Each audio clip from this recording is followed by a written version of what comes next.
So, Michael, let me just pull up this chart that shows just that earnings picture falling off a cliff. It was meant to be a pretty good year for Nomura. And in fact, it has come out, as we know, how the story has gone. Is it surprising that their strategy going forward remains the same, given the hit that they took from Archegos? Yes, I think that, at least to me and probably to some others, that there is a surprise that Nomura doesn't seem inclined to make any real adjustment in its overseas strategy or overall strategy in response to this incident. Nomura has their investor day scheduled for May 12th, so rather than yesterday's earnings news, that would have probably been the forum where, if they were going to make some strategic adjustments, that they would announce them, and we don't know yet. But based on the tone of the comments yesterday from management, it seems that Nomura sees Archegos as an idiosyncratic event and no reason, that they're going to tweak their risk management framework, but basically no reason to make any changes. So when it comes to their US business, do you have expectations that it's just a status quo, right? This is being seen as an unfortunate blip. Is that something that's going to be accepted by investors in the stock? This has been a long-running story for Nomura. Its strategy overseas, and given that the U.S. is roughly half of the total global fee pool, certainly overseas that's going to be weighted a lot towards the U.S. market.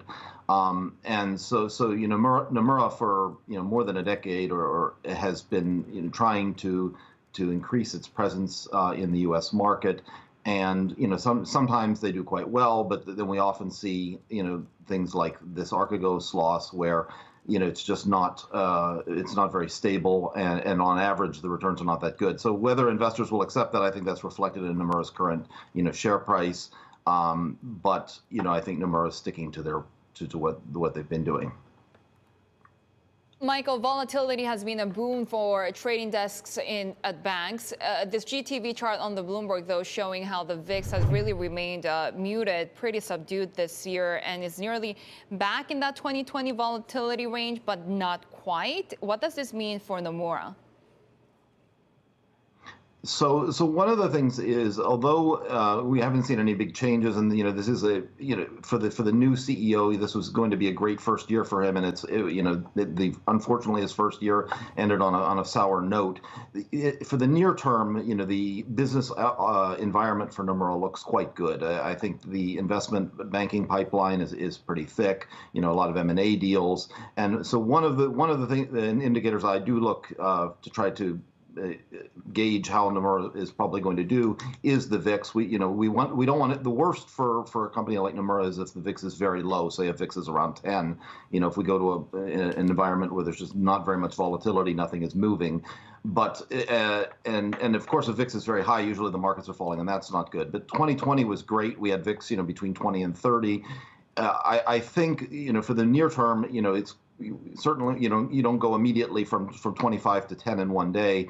So for the near term, we have a pretty good level of volatility, which is good for trading, along with the good investment banking pipeline and generally good asset prices.